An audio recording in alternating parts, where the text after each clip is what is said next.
अस्सलाम वालेकुम वरहमतुल्लाहि वबरकातुहू। वालेकुम अस्सलाम वरहमतुल्लाहि वबरकातुहू। Welcome to the Three Musketeers show. This is the final episode of our Palestine series. इंशाअल्लाह।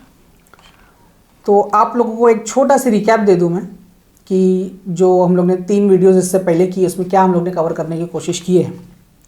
तो पहला वीडियो था हमारा जिसमें हम लोग ने ट्राई किए कि वेस्टर्न मीडिया को एक्सपोज करने की किस तरह वो इसराइल की हेल्प करता है उसकी करतूतों को वाइट वॉश करने के लिए। सेकेंड वीडियो में हम लोग ने पूरी कोशिश की है अब कि आप लोग तक पहुंचा है कि किस तरह यूएन और मुस्लिम हुक्मरान इनकंसिस्टेंट है अपनी कोशिशों में। तीसरी वीडियो में हम लोग ने कोशिश की आप लोगों को बताने के लिए कि ग्लोबल नैरेटिव क्या बना है पैलेस्टाइन को लेके और इंडियन कॉन्टेक्स्ट में क्या नैरेटिव है, और इंशाअल्लाह आज की वीडियो में आप लोगों को कन्वे करेंगे कि गोइंग फॉरवर्ड पैलेस्टाइन और उस जैसे मुद्दे को लेके मुसलमानों का नैरेटिव क्या होना चाहिए इंशाअल्लाह। तो अल्हम्दुलिल्लाह अब चूँकि रफ़ा के अंदर एक सिचुएशन बनी थी, एक इंटरनेट ट्रेंड बना था और दुनिया को पता चल गया कि रफ़ा के अंदर क्या हो रहा है, तो अब बर्डन ऑफ प्रूफ हम पे रहा ही नहीं कि दुनिया को बार बार बताएं, एक्सपोज करें। रफ़ा ने ज़ायनिज़म और ज़ायनिस्ट जितने भी माइंडसेट के लोग हैं सबको एक्सपोज करके रख दिया। तो आप लोगों को बता दूं कि लास्ट वीडियो में हम लोग ने एक आप लोग के पास क्वेश्चन छोड़े थे, तो मुसलमानों का नैरेटिव क्या होना चाहिए इसको डिस्कस करने से पहले हम लोग देख लेते हैं कि जो एनिमी है, जो दुश्मन है, वो क्या नैरेटिव लेके चल रहा है।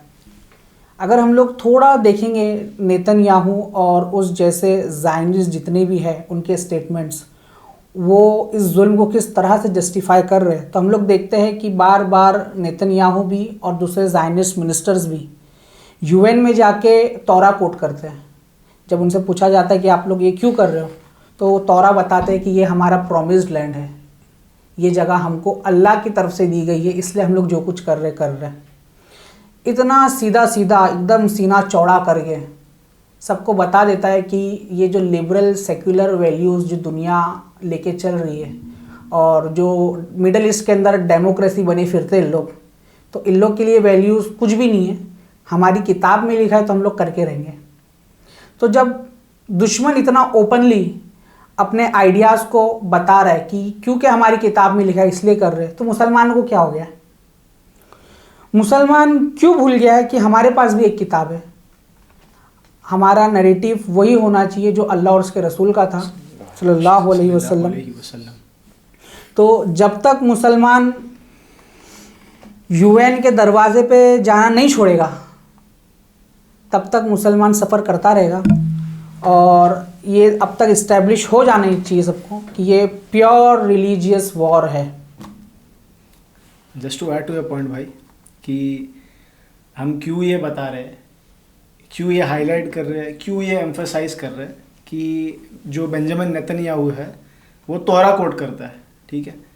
तो अगर हमको याद होगा ना, तो जो यूएन है ना उसके प्रिंसिपल्स रिलीजियस नहीं है, ठीक है। यूएन के प्रिंसिपल्स लोगों के डिसाइड करते हुए सेक्युलर प्रिंसिपल्स है, ठीक है। अब उन प्रिंसिपल्स की जो वैल्यूज़ है उनके तहत रिलीजियस पीपल या बेसिकली रिलीजन जो गॉड को रिप्रेजेंट करते हैं दुनिया में, या जो गॉड के कहना मानते हैं दुनिया में, तो दे आर फैनेटिक्स, ठीक है। तो ये कब से होने लगा, ये मतलब दुनिया के अंदर ये कौन सा उसूल आ गया नया कि इंसान अपने दुश्मन या जिसको सबसे बदतरीन चीज़ समझता है उसको हाई रिगार्ड्स में रखता है, उसकी इतनी वैल्यू रखता है कि उसको घंटों भर बात करने का भी मौका दिया जा रहा है, ठीक है। और एक तरफ ये है उनकी वैल्यू कि हमास जो कि एक डेमोक्रेटिक पार्टी थी उसको ऑफिशियली रिकग्नाइज करने में इनके हलक में आ जाते हैं, और दूसरी तरफ वो जो religious fanaticism according to them not to us, वो उनके कोर्ट में खड़े रहकर जब बात करते उनके लिए तालियां मारते हैं। सही, तो ये इनकी हिपोक्रेसी है। तो इंशाल्लाह हम लोग थोड़ा ज़ायनिज़म को एक्सप्लेन करने की कोशिश करेंगे और थियोडोर हर्जल की क्या फ़िलॉसफी थी इस मूवमेंट को स्टार्ट करने के लिए, इंशाल्लाह उसको भी कवर करेंगे। तो अब तक हमको पता चल चुका है और ये हम लोग ने काफ़ी क्लियरली इस्टेब्लिश की लास्ट वीडियो में कि यूएन जो है एक कम्प्लीटली यूजलेस नॉनसेंस ऑर्गेनाइजेशन है,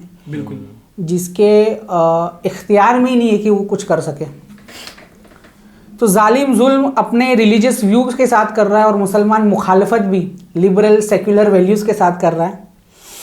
तो इंशाल्लाह जानने की कोशिश करते हैं कि जिनको हम दुश्मन के तौर पे बता रहे हैं ज़ायनिस्ट, तो वो असल में ज़ायनिस्ट फ़िलॉसफ़ी है क्या। और थियोडोर हर्जल नाम का जो बंदा है जिसने इस मूवमेंट को स्टार्ट किया, उसने इसकी क्या क्या बुनियादें रखा है। तो इंशाल्लाह इसको देखते हैं आगे इंशाल्लाह। पहले तो बिफोर इवन एक्सप्लेनिंग के ज़ायनिज़्म क्या है, दो मैं प्रेमिसेस रख दूं लोगों के लिए कि सबसे पहले तो भाई ने जो बोला कि दुश्मन अब अपनी किताब कोट करने पर आ गया है, तो क्या मुसलमानों के पास किताब नहीं है? 100%। ठीक है। तो सबसे पहली चीज़ कि भाई हम ये जो हमारी किताब रख रहे हैं ना, ये सिर्फ इसलिए नहीं रख रहे कि वो सामने वाला अपनी किताब रख रहा है। ठीक है। मुसलमानों को हमेशा हर चीज़ के लिए अपनी किताब को पहले रखना है। सही। हर सवाल का जवाब उसे इससे देना है। ये हमारी एंड से फेलियर है कि अब जाकर हमको रियलाइज हो रहा है कि यार हमारी भी किताब।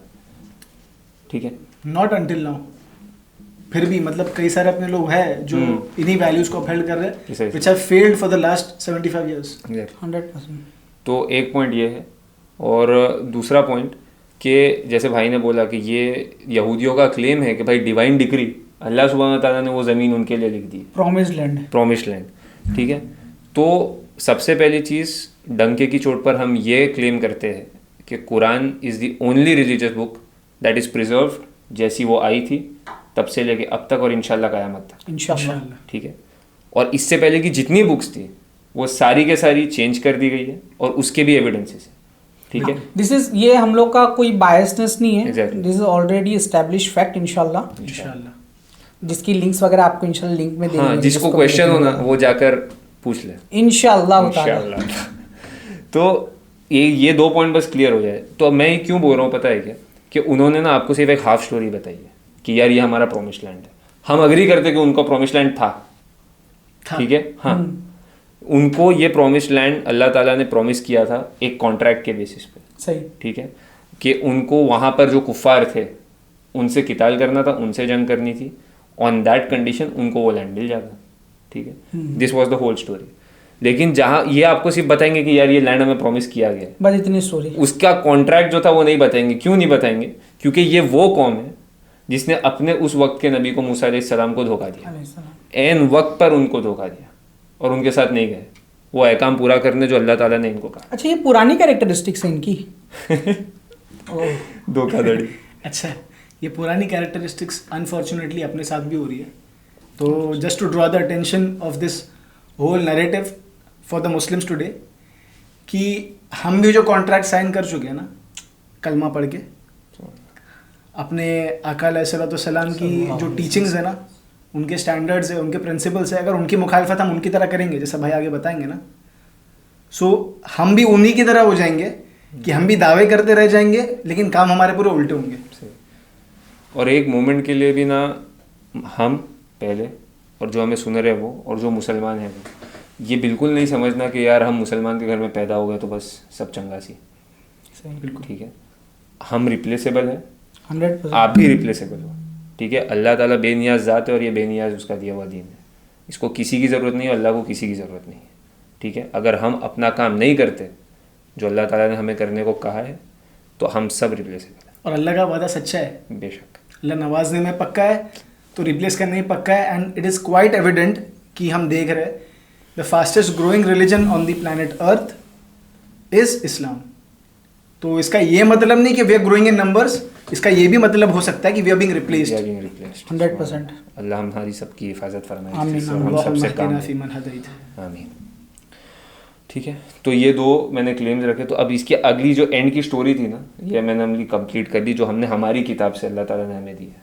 ठीक है। कि इन्होंने उस कॉन्ट्रैक्ट को तोड़ा, किताल नहीं किया, और इसके लिए उनको ये अजाब है कि आज तक भी वो अपने लिए ना एक प्रॉपर ऑफिशियल लैंड नहीं बना पा रहे।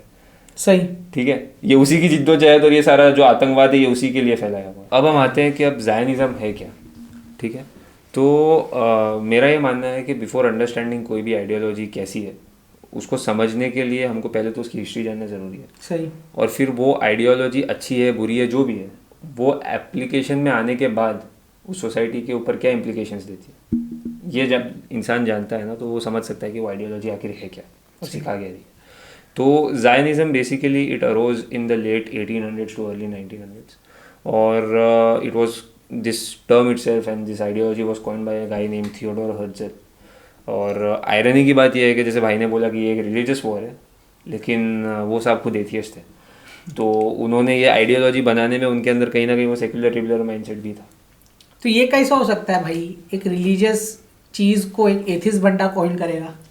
बस इजराइल में हो सकता है। इस आइडियोलॉजी को लाने का जो मेन ट्रिगर था ना, वो it was a response against the anti Semitic narrative that was going on in Europe back then.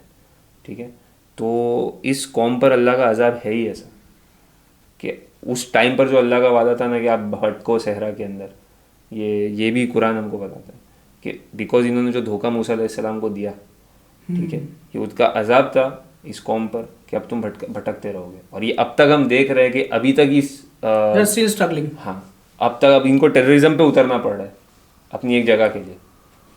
बिल्कुल। तो और जिस एंटीसेमिटिज्म को लेके अपनी रोना करते रहते हैं, ठीक है, just to make clear for the audience and also for us कि सेमिटिज्म जो है ना, that roots from the Semitic languages, the people who speak Semitic languages that are Aramaic, Hebrew and Arabic too. तो क्या फलस्तीनी लोग Semitic नहीं है? Exactly.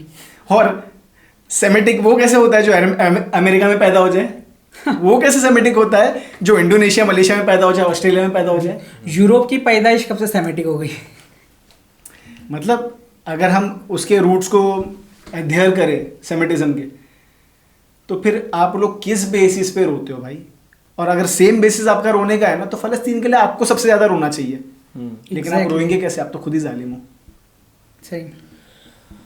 तो अब इस जुल्म को और आगे थोड़ा इलेबोरेट करते, एक्सप्लेन करते हैं कि जैसे मैंने बोला, पहले तो हिस्ट्री जानना ज़रूरी है।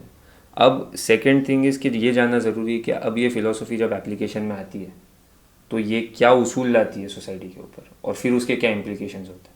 ठीक है, तो 3-4 चीज़ें मैं बोलूँगा, थोड़ी बात इंशाल्लाह लंबी होगी लेकिन लोगों तक उसूल पहुँच जाएगा। अच्छा, एक चीज़ हाईलाइट करना चाहूँगा कि जुल्म से आपने कहा ना कि जुल्म की थोड़ी सी और डिस्क्रिप्शन देंगे आप, तो जुल्म का हम लोग अरबिक मीनिंग भी ले लेते हैं कि कैसा ये जुल्म सिर्फ फ़लस्तीनियों पर नहीं है, पूरी दुनिया में। और वो अरबिक मीनिंग क्या है? जुल्म is darkness, and these people have led humanity into darkness. 100%। तो अब हम आते हैं कि इस ज़ायनिज़्म फ़िलोसफी को जब अप्लाई किया गया, जहाँ पर भी जिस भी खित्ते पर ये लगी, तो वहाँ पर उस सोसाइटी पर इसका इम्प्लीकेशन क्या था। लेकिन इसका कॉन्टेक्स्ट जानने के लिए ना, पहले हम लोगों को जानना है कि नकबा क्या था। ठीक है, Nakba is basically a very dark moment in Islamic history and world history in fact. ठीक है, जहाँ पर अराउंड 7 लाख फ़लस्तीनियों को एक्सपेल कर दिया गया अपने घरों से, because back then the Israeli forces and the Arab nations were at a constant struggle, and then with the help of the supremacist racist nation America, they were able to win that war. Yeah, and 7 lakh फ़लस्तीनियों को दिन दहाड़े वहाँ से उनके घरों से निकाल दिया गया। ठीक है, अच्छा, जब इनको निकाल दिया गया और जबर से और मकर से इन लोगों ने उस जगह को ले लिया, तो उसके बाद में क्या लॉज इन प्लेस आए और इन लोगों का विजन क्या है उस जगह को लेकर, ये जानना ज़रूरी है, ताकि इससे ना इंशाल्लाह क्लियर हो जाएगा लोगों को ये फ़िलोसफी आखिर है क्या। सही। ठीक है, तो सबसे पहले अराउंड 1948 में देयर वाज अ लॉ, और 1950s में there was a law called the absentee property law and a law of return. तो एब्सेंटी प्रॉपर्टी लॉ स्टेट्स के जो लोग, जो फ़लस्तीनी अपने घरों से निकाल दिए गए हैं, अब वो लोग अपनी प्रॉपर्टी को आकर रिक्लेम नहीं कर सकते। अगर वो अपनी प्रॉपर्टी छोड़कर चले गए, now they can not come back to that property. ठीक है, and second is the law of return which states, क्योंकि इनको एक ज़ायनिस्ट नेशन बनाना है, मैं आगे आऊँगा इस बात पर, तो पूरी दुनिया के अंदर कहीं भी कोई यहूदी होगा जिसके ग्रैंड पेरेंट्स यहूदी, 1 या 2 ग्रैंड पेरेंट्स अगर यहूदी है, तो वो लोग आकर अपना ओरिजिनल होमलैंड जो बाय डिवाइन डिग्री उनको मिला है वो आकर क्लेम कर सकते हैं। तो अब वो जो पूरी दुनिया से यहूदी आएंगे तो रहेंगे किधर? तो ये जो just to draw a parable here ना, हम ऑडियंस के लिए आसान करने की कोशिश करते थोड़ा एग्जांपल लेके, कि अगर हाइपोथेटिकल कंडीशन कि इंडिया के ऊपर फिर से ब्रिटिशर्स आ चुके हैं, ठीक है, और कहीं ना कहीं बस उन लोगों को ना बहुत बुरा लग रहा है चाइना के लिए, और चाइना के लिए ना Arunachal Pradesh is a very secret land, ठीक है, ये मान लेते हैं। और ब्रिटिशर्स को क्या लगा कि नहीं यार, ये चाइना वालों के लिए सीक्रेट लैंड है, तो अरुणाचल प्रदेश है ना, दे देते उन लोग को। अब चाइना वाले उधर पे घुस भी जाते हैं, वहाँ के लोगों को निकाल भी देते हैं, और उसके बाद जब डिप्लोमेटिक चीज़ें जब होने लगती है ना, जब ऐसा चांस है कि यार वहाँ के लोग शायद वापस आ सके या कुछ कर सके, तो वो सारे रास्ते इन लॉज के तहत बंद, ठीक है, जो भाई एक्सप्लेन कर रहे हैं। तो this is Zionism in a nutshell. नहीं, इसको ना मैं और ज़्यादा थोड़ा इंशाल्लाह एक इंडिविजुअल लेवल पे रिलेटेबल एक लाइव एग्जांपल से बना के वो कर सकता हूँ। अल्लाह हिफाजत करे ऐसे जुल्म से लोगों की, आमीन। ठीक है।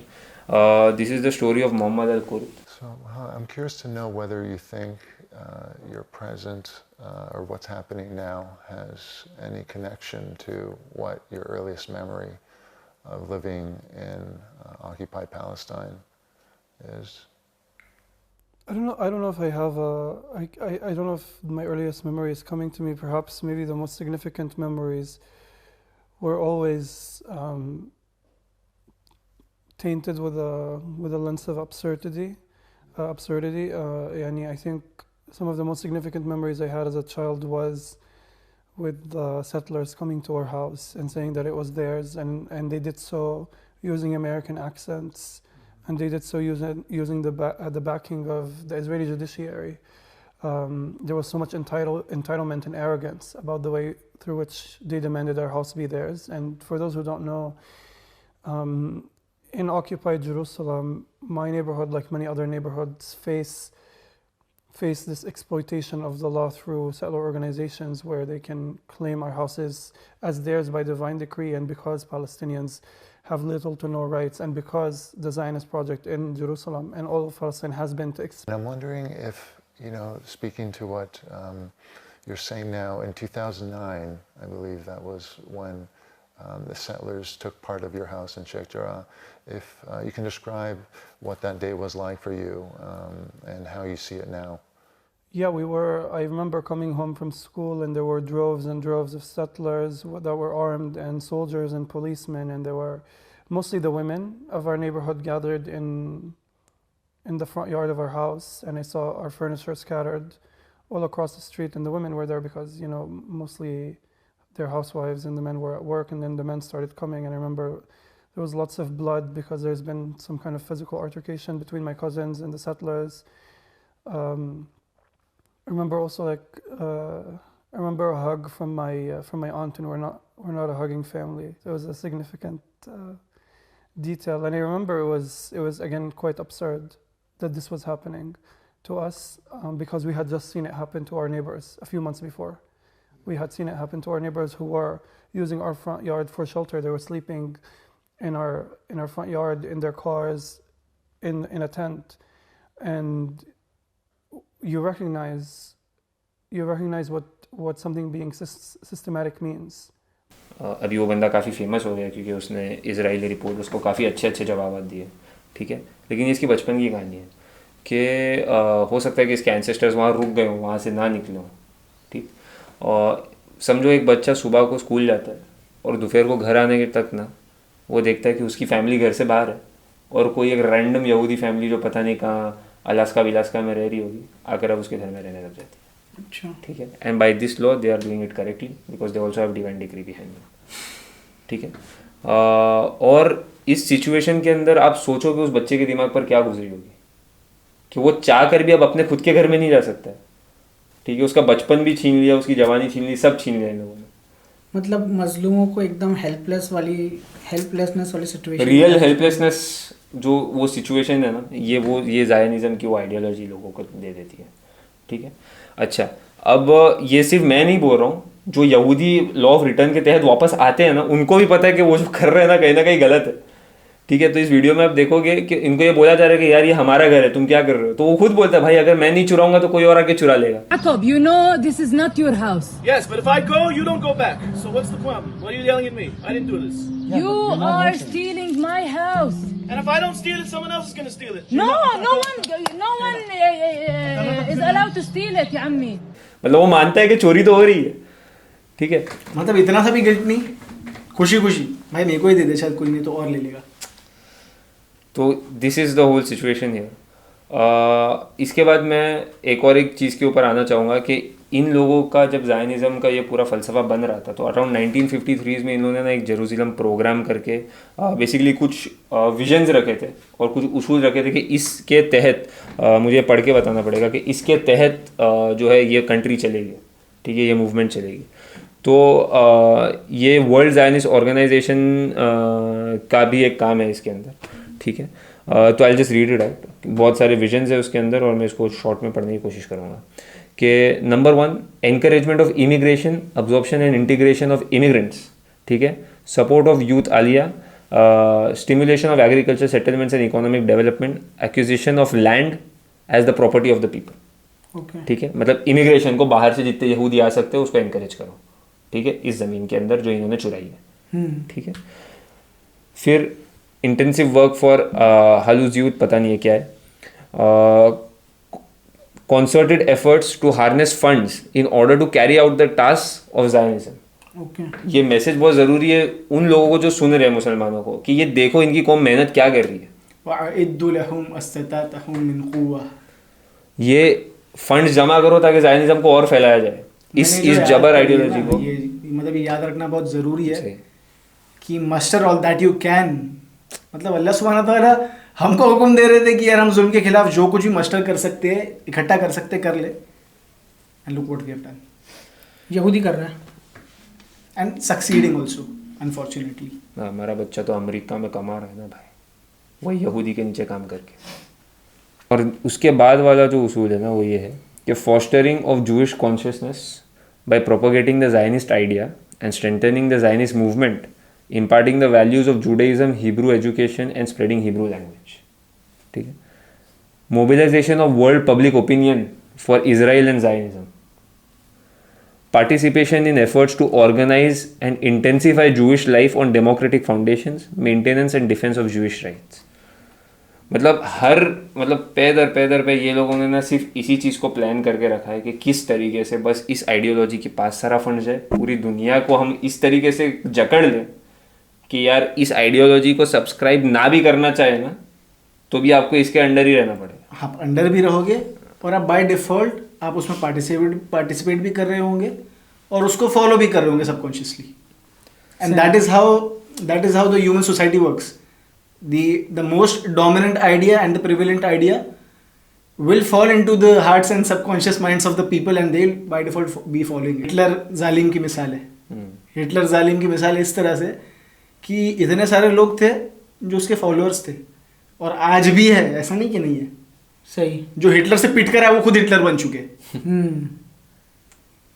तो मतलब ये अगर इसको मैं कोरिलेट करने जाऊँ तो मतलब ये शायद वहाँ से निकल के ना वो हिटलर से बच के तो आए थे लेकिन हिटलर की जो मतलब कंटेजियस फिलॉसफी से बच नहीं पाए ये लोग। इसलिए मॉरल इंपॉर्टेंट है ना भाई, सब मौका मिलते ही सब जालिम बन जाते हैं। मेन टेस्ट वही है कि किसको मौका मिल रहा है। और ये ज़ायनिज़्म की ना ये बदसूरती या सबसे आप बोलेंगे टॉप है जिसका यही है कि इनके लिए जितने भी जो ज़ायनिस्ट मेंटालिटी के लोग हैं और जो इस आइडियोलॉजी को फॉलो करते हैं उनके ये कोर पे और इनके अमालों में ये मतलब इतना क्लियर कट दिखता है कि for them the end justifies the means. सही, वो एंड्स भी गलत है वो तो आयरनी है ना, जस्टिफाई द मीन्स तो बात की बात है, ठीक है। अच्छा, अब इसके अंदर ना एक बहुत इंटरेस्टिंग सवाल ये है कि लोगों ने कॉन्स्पिरेसीज तो सुनी होगी यार, कुछ एक ग्रुप ऑफ फैमिलीज है जो पूरी दुनिया चलाती है, बहुत फेमस है ये। हाँ। कि मतलब हर चीज़ को लोग करते हैं। हाँ, तो अब इसके अंदर कॉन्स्पिरेसी असाइड लेकिन फैक्ट्स है ज़रूर, ठीक है, क्योंकि अभी हमने उनका पूरा जो उसूली लिस्ट है कि यार इसी के ऊपर हमारी कौम चलेगी, तो फंड्स को हमें इकट्ठा करना है, मोबिलाइज करना है, वर्ल्ड पब्लिक ओपिनियन को हमारे फेवर में लेना है, ठीक है। इसीलिए आज बड़े बड़े जो टेक्नोलॉजी फर्म्स है, फेसबुक, इंस्टाग्राम वगैरह, वो पैलेस्टीन की स्टोरीज को आगे जाने नहीं देंगे।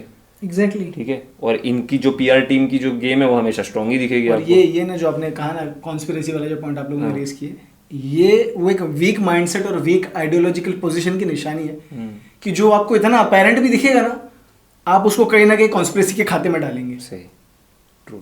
तो ये कैसे, मतलब मेरे तो समझ में नहीं आता है। नहीं, लेकिन इसका एक फैक्ट मैं मतलब बताता हूँ कि कॉन्स्पिरेसी सीधे मैं कॉन्स्पिरेसी थियरीज असाइड, लेकिन ये फैक्ट्स ये है कि जैसे फॉर एग्जांपल हम इनकी जो पूरी जो जेरूसलम प्रोग्राम हमने देखा, इसको इन इफेक्ट कैसे देखेंगे। AIPAC करके ना भाई एक ऑर्गेनाइजेशन है which is called American Israel public affairs committee, ठीक है। ये मतलब एक तरीके से इसराइल की ना लॉबी कमेटी है। तो अभी की जो लीडिंग पार्टी है उसके जितने भी कैंडिडेट्स खड़े हुए हैं USA में, उस पार्टी के मेजर फंड्स इसी ऑर्गेनाइजेशन से, ठीक है। तो क्यों फिर बाइडेन सीज फायर के लिए वीटो नहीं करेगा? भाई मेरा तो सबसे ज़्यादा इलेक्टोरल बॉन्ड यहीं से आ रहा है, चंदा सबसे ज़्यादा मेरे को इसी से आ रहा है, तो फिर मैं क्यों फालतू में मैं अपने इलेक्शन को हारूं?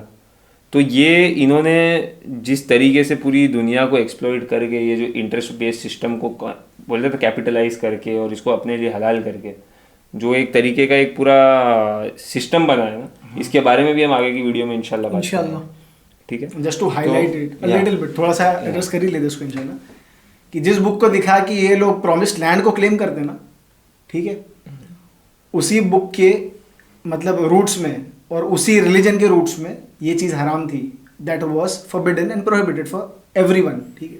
और ये वो लोग हैं जिन्होंने खुद के फ़ायदे के लिए, खुद के अल्टीरियर मोटिव्स के लिए पूरी दुनिया को इस चीज़ के झांसे में डाल दिया और सारी दुनिया की वेल्थ एक्यूमुलेट करके बैठ चुके हैं। और ये लगता है कॉन्स्पिरेसी है तो मुबारक हो, लेकिन फैक्ट है।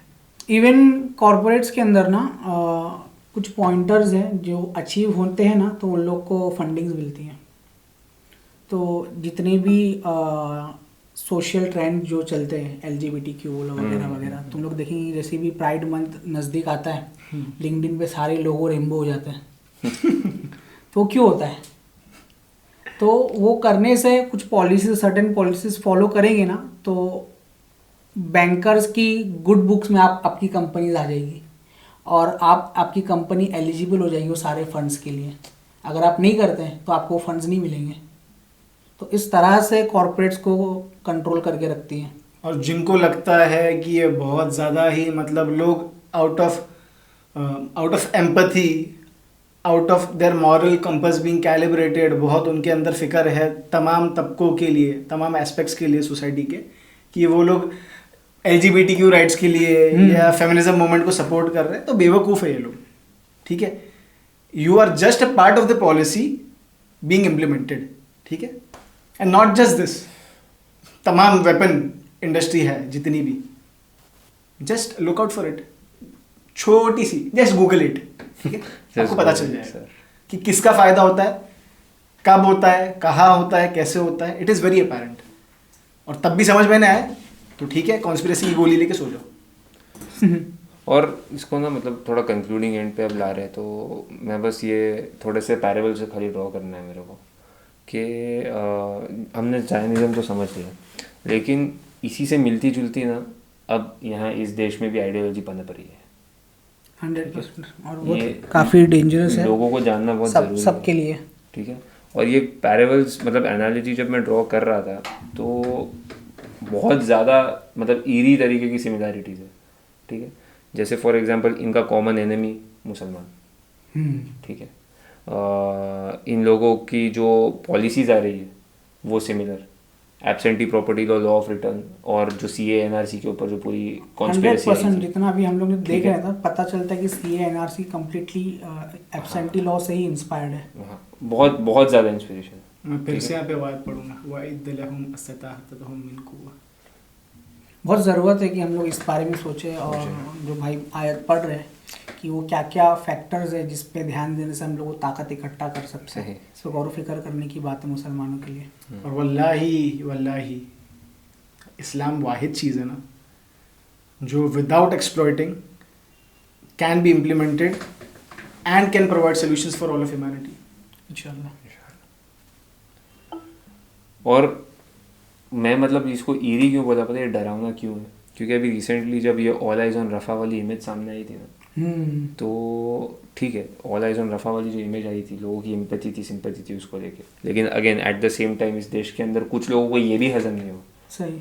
वो ऑल आइज ऑन रफ़ा वाली जो इमेज आई थी वो इसलिए आई थी क्योंकि उन ज़ायनिस्ट से बहुत बड़ी गलती हुई और उन्होंने अग्री भी की कि उनसे गलती हुई, लेकिन फिर भी यहाँ पर कुछ लोगों को इस चीज़ को मानने में दिक्कत हो रही है। सही। तो अचानक से बात को घुमा दिया जाता है कि all eyes on POK, all eyes on pandits in Kashmir, ठीक है, तो हिंदूज इन पाकिस्तान। हाँ, हिंदूज इन पाकिस्तान। तो मतलब यहाँ पर भी आप लोगों को इस नैरेटिव को पुश करना है।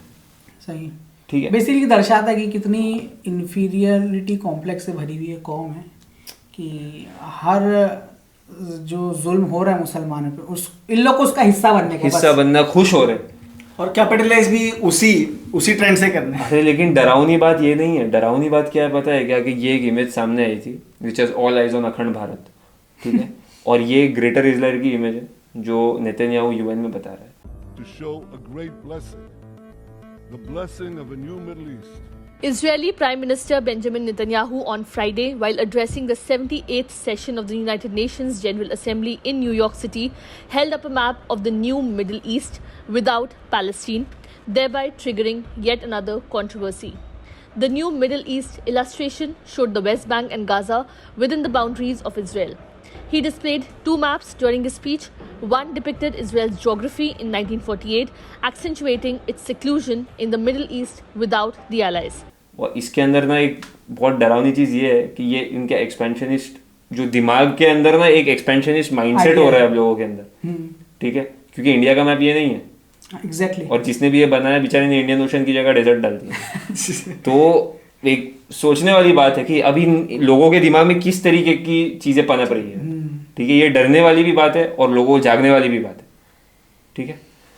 तो ये नहीं, आप भाई आपने बोल तो दिए कि एक्सपांशनिस्ट वाली जो आइडिया पनप रही है, तो आपको नहीं लगता है कि मतलब ये हर जगह पर है मामला है कि जो भी मतलब हम बेसिकली हमने अपनी वीडियोस में भी तो कहा है कि every idea that has a dominant nature and that claims to be true tries to be dominate and tries to overcome subjugate other ideas under it. तो फिर क्या इसमें वो एसेंस नहीं है एक्सपांशनिज्म का या बीइंग इंपीरियलिस्ट? आप बेसिकली हमारी आइडियोलॉजी की बात कर रहे हो, किसी भी आइडियोलॉजी की, हम तो क्लेम कर रहे ट्रुथ का, ठीक है, so let's say it for ourselves. That is the whole, let's say it नहीं, we are saying it for ourselves ना, कि व्हाई आर वी सेइंग कि इस्लाम इज द ट्रूथ। तो बात क्या है ना, जब ये एक्सपेंशनिस्ट जो आइडिया की बात की है ना आपने, तो जो भी आइडिया एक इंपीरियलिस्टिक नेचर लगता है, मेन बात है कि उसके पीछे क्यों जो है जो वजह है उसकी इंपीरियलिस्टिक होने की, वो क्यों अपने आप को चाहता है कि वो दुनिया में गालिबाज है। हमारी वजह तो बहुत क्लियर है कि हमारे इंसानियत के लिए जो पूरा सल्यूशन है वो हमें बनाने वाला ही देगा 100%, ठीक है। तो जो बेस्ट मॉरल्स है जिसको चलकर इंसान नजात तक पहुंच सकता है, ठीक है, और जो नहीं मानते इस्लाम में उनके लिए भी बेस्ट सल्यूशन यही है, सही, ठीक है। और ये क्यों सल्यूशन यही हम आगे वाली वीडियोस में बात करेंगे इंशाल्लाह। लेकिन ये जो नेचर हमारे अंदर है वो इस बेसिस पर है कि हमारी मोरालिटी डायरेक्ट खुदा ताला से आती है, 100%, ठीक है, और ये एक सल्यूशन एंड है और हम इसमें 100% यकीन रखते हैं कि इंसानियत की प्रॉब्लम्स का सल्यूशन है, इसीलिए हम इसको चाहते हैं कि ये फैले और एक्सपेंड हो, ठीक है, ना कि इसीलिए कि यार हमको किसी ने ज़मीन प्रॉमिस कर दी है या कोई कल्चर है या ये है या वो है, किसी लैंग्वेज के बेसिस पर या इसके बेसिस पर नहीं, ठीक है। So this is the reason. तो इसको कंक्लूड करते हुए मैं एक छोटा सा हिस्टोरिकल एनालिसिस देने की कोशिश करूंगा कि why we need to have a narrative of अल्लाह एंड हिज रसूल। बाकी जितने भी दूसरे नैरेटिव है इससे हम लोगों को कभी फ़ायदा नहीं होगा, उल्टा हमारे रॉन्ग नैरेटिव रखने से दुनिया को नुकसान हो जाएगा। तो इंशाल्लाह हम लोग, मैं आपको सिर्फ दो एक इंस्टेंसेस बताऊंगा हिस्ट्री से कि किस तरह से एक इमाम अहमद बिन हम्बल वर्सेस मुतज़िलाइट का जो इवेंट हुआ था हिस्ट्री में, कि किस तरह से मुतज़िलियों ने जो उस टाइम की जो खिलाफत थी उसको कैसे उन लोग ने इन्फ्लुएंस किए और सिस्टम के अंदर काबिज हो गए। तो इस चीज़ को देखते हुए इमाम अहमद ने किस तरह से जद्दोजहद की उसके लिए, बिल्कुल, कि एक सिस्टम अगर ख़राब हो जाएगा तो सारी दुनिया के लिए तकलीफ की बात है। तो ये सीखने वाली बात है कि इमाम अहमद ने जो इस तरह से इसके खिलाफ जद्दोजहद की और किस तरह से बाकियों का नैरेटिव सही किया, हमको यकीन नहीं होगा कि वो टाइम के 70 इमामों ने इमाम अहमद बिन हम्बल के खिलाफ फतवा दे दिए थे। तो ये कोई नई बात नहीं है कि शेख सुदैस बोल दे कि फ़िलिस्तीन जो है फितना है, ये हमेशा से होता हुआ है।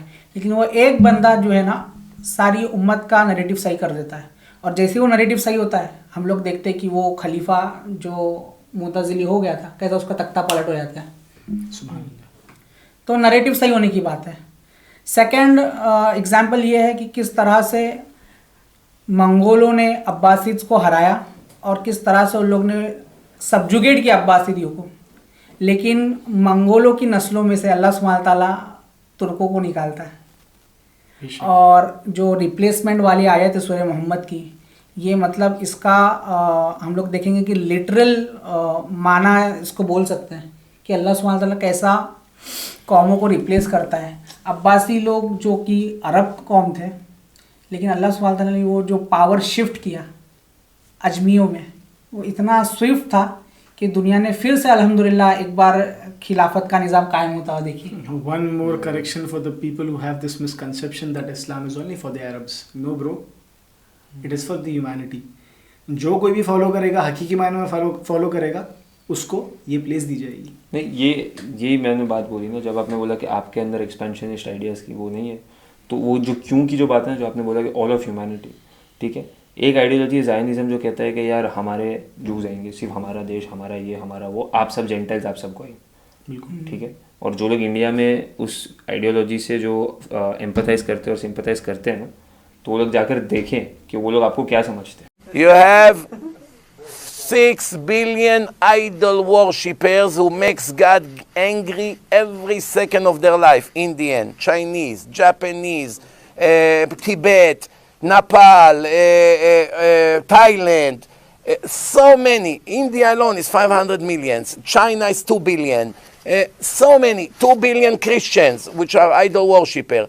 Between Chinese, Hindus, Buddhists, and Christian, at least 6.5 billion people are idol worshippers that according to the Torah do not have the right to live. Idol worshipper goy, it's death penalty. Not only Jews, even a goy who bow down to an idol, who believe in JC, deserve death penalty. But as people who follow the Torah, one of the most important mitzvot in the Torah is to hate idol worshippings. To hate, and not only to hate, even to make fun at them, it's mitzvah.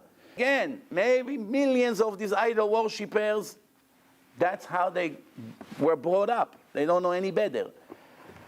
But a human being is created with Hashem's image and he has a human logic.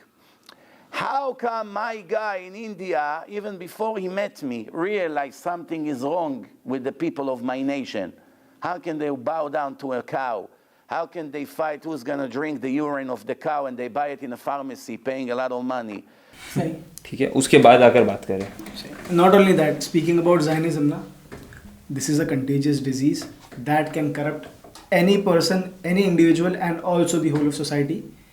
ये इससे बचना मतलब a person has to be really cautious throughout his life कि कहीं पर भी वो किसी एक पर्टिकुलर एरिया के लिए या किसी एक पर्टिकुलर एस्पेक्ट जो मतलब जैसे हम लैंग्वेज कह सकते हैं, कल्चर कह सकते हैं या लैंड कह सकते हैं, उसकी चाहत में इतना एक्सट्रीम ना हो जाए कि उसको पाने के लिए सारी हदें पार कर ले.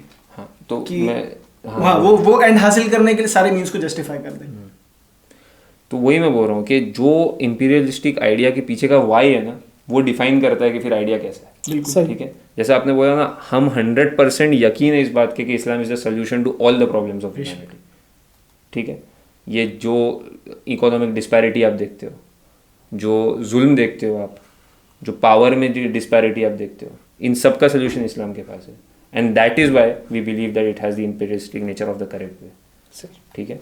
ना कि इसीलिए कि यार हम गोरे हैं तो हमारा एक देश होगा और फिर हम एक्सपैंड करेंगे, सब लोग गोरे हो जाओ. ठीक है. मतलब वो तो खैर पॉसिबल ही नहीं है. ना ही हम सबको सिविलाइज करना चाहते हैं इस सेंस में कि किसी की ज़मीन उठा के किसी को दे दो. एग्जैक्टली. तो वो why is the right thing. वो वाई करेक्ट है, इसीलिए वो करेक्ट है, आइडियोलॉजी करेक्ट. सही. तो मैं वापस से एक शॉर्ट में इसको रीस्टेट करता हूँ कि मुसलमानों को ज़रूरत है कि वापस कुरान और सुन्नत की तरफ लौट के आएँ. This is the only way out. And with this we rest our case. Assalamu alaikum wa rahmatullahi wa barakatuh.